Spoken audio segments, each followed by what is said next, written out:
a while since we've uploaded a video, so I hope to catch you up on all the farm goings-on in the very near future.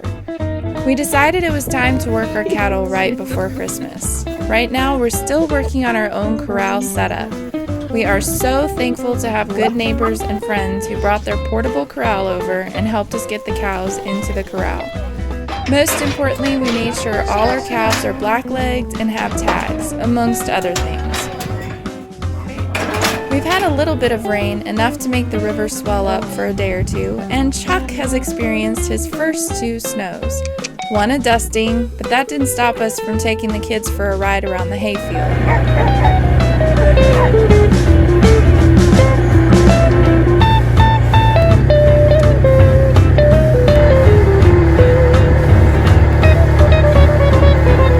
The other 4 to 5 inches of good wet snow, enough to make snowballs, build a snowman, and do a little more sledding. Since we've moved our cows to the hayfield where there is no water source, Dan built an insulated waterer out of tires. Every day we fill up the barrel in the side-by-side, then run the water into the waterer with our hose, making sure everything's properly drained afterwards so it doesn't freeze. So far so good, and the cows are really enjoying the grass up there. All this cold weather has me ready to make my boys' favorite Valentine treats. They're chewy, they're really scrumptious, and they're chock full of chocolate M&Ms. I'm gonna start by spraying my baking pan. Now I'm using a really shallow brownie pan, and the reason why is because we're gonna be cutting, you don't have to cut shapes, but I like to cut heart shapes. And so then when I'm doing that, I don't have to contend with a tall pan wall. I'm gonna put my burner on quick, and I'm gonna take it down pretty low because our stove is propane and it gets really hot. So I'm gonna start by adding 5 tablespoons of salted butter to my pan. And we're just gonna melt this butter.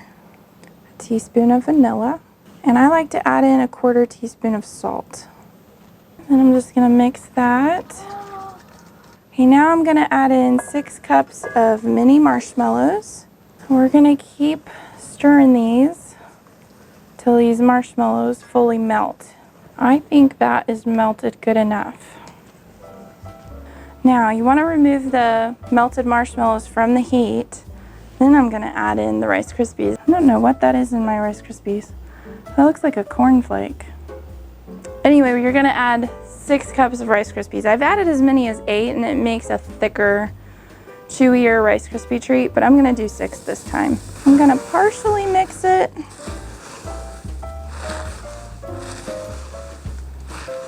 And then I'm gonna go ahead at this point,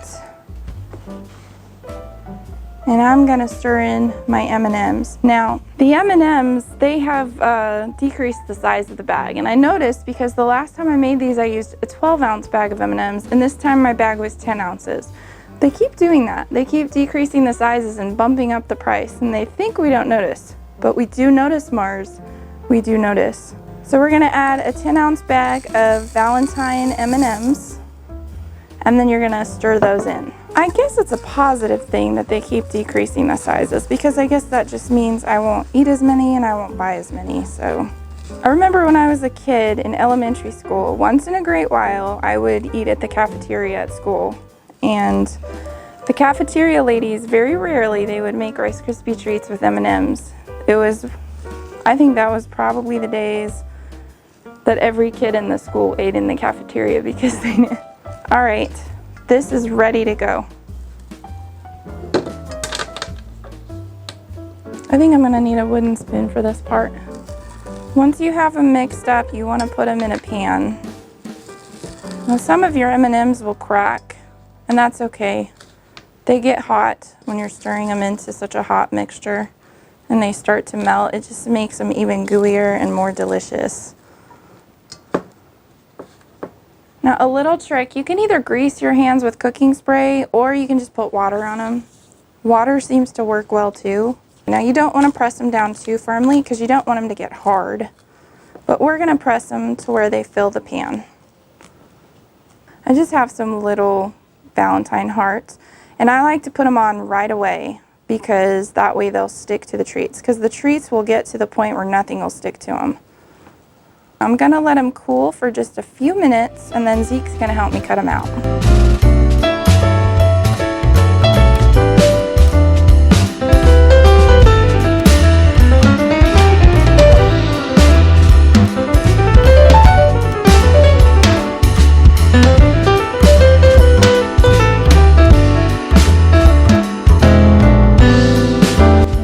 If you want to make my regular Rice Krispie treat recipe, watch this video next.